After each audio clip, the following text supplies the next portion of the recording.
I guess we should probably just go. Well, we have to start, I guess, actually, with Calen Addison. What the fuck is happening? Yeah. I mean, talking about greedy motherfuckers taking way too much money. It's crazy, dude. It's hysterical to me, though, that, like, everyone seems like they're talking out of both sides of their mouth. Like, the Wild need him to be the power play quarterback. Like, they need him to work out. Defense. But he should take the bare minimum and say thank you and go out and prove it. Like, no, that's not how that works. Like, you can't. That's literally how.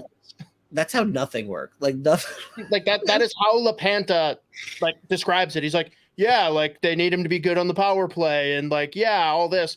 But he should smile, say thank you very much, lick some white dog shit, and then take the minimum offer, his QO. And it's just like, dude, that's not how it works. And like, oh, he's a bad teammate. The players are gonna turn on him. Like, yeah, dude, because they're gonna really, really look at him and be like, you greedy motherfucker. You want 900K instead of 700? Fucking loser. Yeah. So this is what's really interesting now. Like, I can't imagine the Wild were actually banking on him taking his QO. What was it, like 7 something? I think it was like 783. Which is crazy. Like, I know that people have. Oh, but he didn't play for the last like 30 games. Okay, look at the numbers he put up before he got benched for no fucking reason. Right. So the guy that they brought in that couldn't even adequately replace him made, what is he making? 4.5 with Toronto? Isn't that what it is? Mm-hmm. Like, fuck right off. And obviously they're in a cap crunch. Like, this is a huge problem. You and I were talking about it before the show, and you're like, they're not going to be able to call anyone up. Period. No, literally. So this is what we needed to, like, I don't really know. You'd have to imagine that there's some idea or plan or something. Well, I can tell you what the plan is. I mean, if he wants $1 million, they can't call anyone up. They can't carry an extra forward. Oh, I mean, I don't know. Yeah.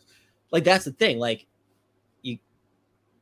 if they can give him $1 million, that either means someone's injured and is going to be on IR, long-term IR, which isn't the case. Well, plus they want they're moving somebody back. Well, that's going to happen not at the beginning of the year. Yeah. No, right. But have to go through waivers, all that shit. Right. Well, right. I think though they're going to do the AHL deal, so it's different. Right, but it was talked about a little bit at the time, but I don't think anyone's given enough credit to Vinny Lettieri for signing a brilliant contract. He literally took the minimum he could on an NHL deal so that he would be the guy that could get called up, and he's just getting stupid fucking AHL money that if he's stuck down there, at least he's getting paid. He got paid crazy in Providence in the AHL last year. I think his like AHL deal was like, by him. I think his AHL deal was like 300. His grandpa must have like been a GM at one point or something. I don't know. Right. Yeah. But either way, I mean, fucking Jesus Christ. Like, I'm Team Addison. I'm never gonna say anything bad about him. So you need to speak objectively because no one will listen to a thing I say. I'm sorry. A good power play quarterback is worth at least what, $2 million? I would say probably 3. Like, if we're like taking away the Wild situation, right? Just in general, like if you're getting a guy that's going to be your number 6 defenseman, but quarterback your power play extremely well, I'd say that's probably worth $3 million. I'm not saying that's what he should get. I'm just saying, like, people are fucking ridiculous. Yeah, I'm over it. Yeah, I mean, I think if you're Minnesota and you look at the power play last year, obviously, because Addison played a big part of it at one point, at least, was fine / good. But I think on a team with legit playoff aspirations and like not just a first round, like not just get in, not just a first round bounce again. Right. You can't. I mean, a third pair defenseman, it's hard to be like, yeah, over $2 million. Totally. But that's completely irrelevant because we're talking about a guy possibly asking for $1 million fucking dollars. And he's a greedy piece of shit. Yeah. People can say what they want about him. Listen, he was a massive part of that team, even if it was as a power play specialist. He's young enough. I think there's room to grow defensively. He's a very good skater. He's a right shot defenseman. He is your best power play quarterback option. Like, it's not even close. Like, if people don't anyone- understand, like, oh, what? Spurgeon's good. No, like, no. If anyone is trying to suggest that he is worth nothing, I think at this point, I'm not even going to argue with you. Whatever. Well, but then it's, oh, he's such a piece It's of crazy. shit. He got scratched at the end of the year. He should accept his QO, or we should trade him for a first and a prospect. It's like, shut the fuck up. Yeah, it's like crazy. I have to assume at that point that it's like satire or parody. Like they're fucking around, but I don't know. There's people out there that are I've always found it like it's and again, I will say this every time that I criticize any fan how you want, say whatever you want. I don't have a problem with you. If you argue with me, that's when I'm going to come back and be like, okay, like, listen, if you're just going to be a fan and you want to talk shit, I don't care. But I've always found that argument ends up being, you have to be good at the power. That's a bare minimum. But you also need to be able to shut down the other team's top six. And if you don't earn it or you're not good defensively, that means you're not trying. You don't care about the game. You're a loser. You'd rather be out drinking with your buddies, going out to the club, hanging out with girls. It's like, okay, so like, and I mean, it's also super easy to transition into the NHL and play solid defense as a defenseman. Very much noted. Yeah, like everyone knows that's the easiest thing in the world. So I get it. And listen, if Calen at this point with the Wild's roster, if he is only good on the power play, guess what? He's a big part of the team. So like, right, you saw the difference. It is what it is. But you know what? We'll see what happens. I don't really know how they're going to do it. I don't know what exactly he wants for money. But if he's asking for less than 1.5, he's worth less than what he's worth, at least anywhere from 1 to 1.5. Totally get the Wild. They're like, well, we can't really do that. No, at the same time, I'm like, well, did you think he was going to take that fucking QO? Did you really think he was going to take that? But no, did you die?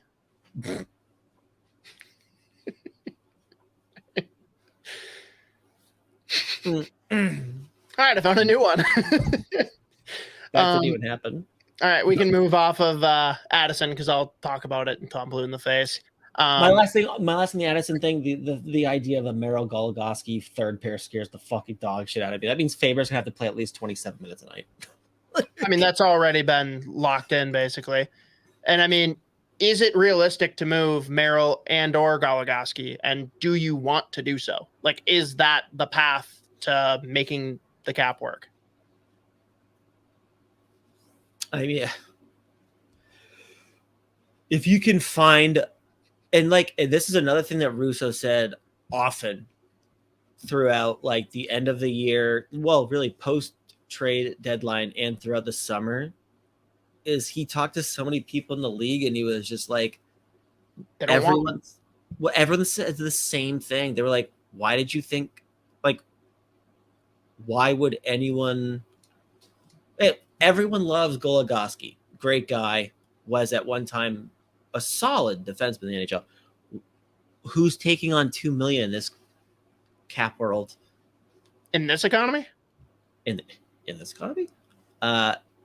The fact that the Wild, if they actually did think that it would be easy to do that, first of all, they just signed him to a $2 million deal at this point last year. At that point last year, like, why did at no point was anyone like, yeah, we'll take that. Oh, another year with a no move? Yeah, absolutely. Like, why that couldn't have even entered anyone's brains? Like, that's a logical thing we'll do. So I mean, again, like, the logical move was either to not re-sign him or move hell and earth to do it, which they are not willing to do. Like, they're not willing to give up a pick. They're not willing to give up a prospect in any package to do that. And So let's be real. They're not it still contending. blows my mind. Admitted it. So, like, why give up a pick to move a player, I guess? Right. So it's just like that third pair, thought scares the shit out of me. Who do you want with Addison? If those two? If he's Merrill, a good human being and decides that he's gonna take whatever the Wild give him. Oh God, actually, you know what? Probably Merrill. Honestly, I'm pretty torn on it, man. Yeah, because I lean Goligoski personally. I think if Merrill can play at the top of his game, I'd go that route. But he's just like he got hurt, right? But he's just shown some inconsistency even before the injury. But again, maybe he comes back fresh and it's different. I don't think. Yeah, it's funny because I think we actually would say the same thing about each one of them. You know what I mean? Yeah. Like, hey, when Goligoski earned his way back in, he was like pretty much exactly what he was before. Because at no point was he like a defensive fucking like pillar. No. You know what I mean? No, here's always an offense. And it's just. I still can't believe he got traded straight up for fucking James Neal and Niskanen.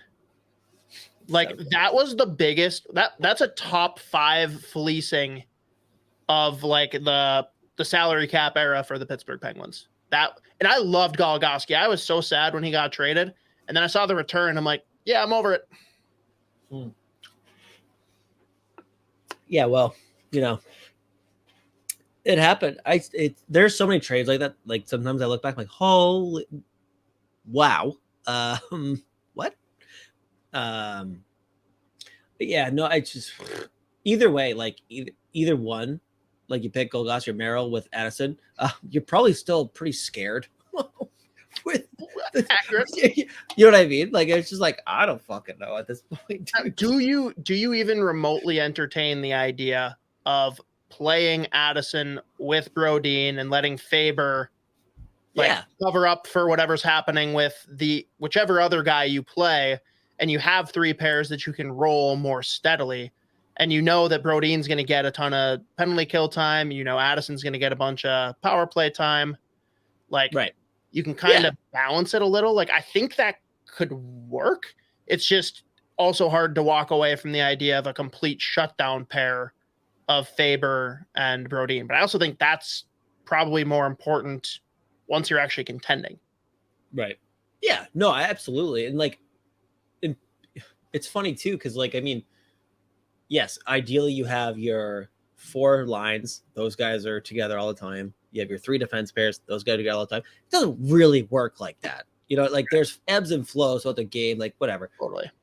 Totally get it too. I think the thing you've run into is like, we want Faber and Brodin on the ice as much as possible, assuming everything goes well, obviously. I mean, again, there's going to be ups and downs with Brock Faber in his first full fucking NHL season. I don't know, dude. He's a fucking champion.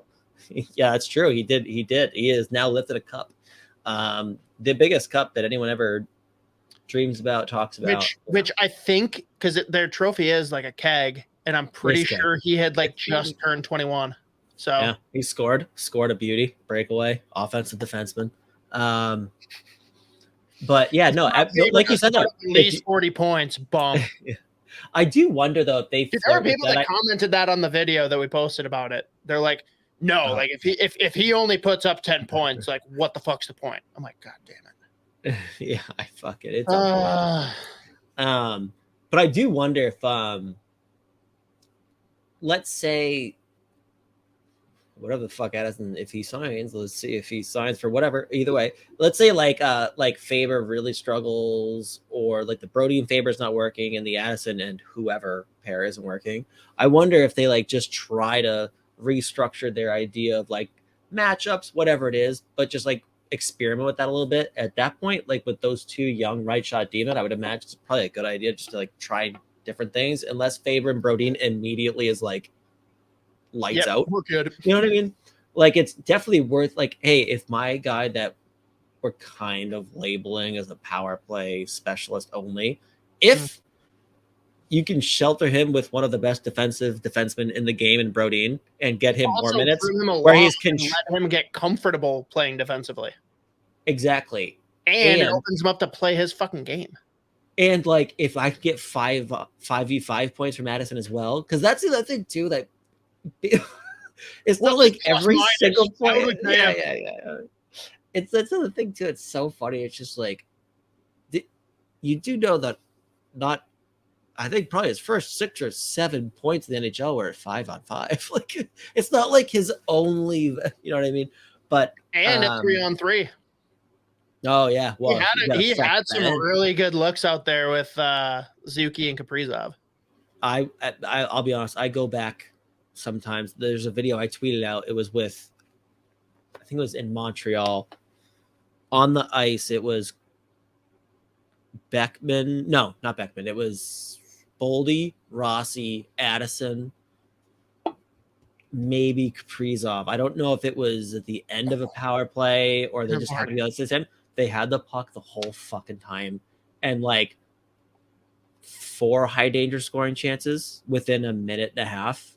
And I was just watching the shift like, oh my God, the future. This is the future. This is it right here. This is it. This is all I care about in my life. That's it. But yeah, I don't know.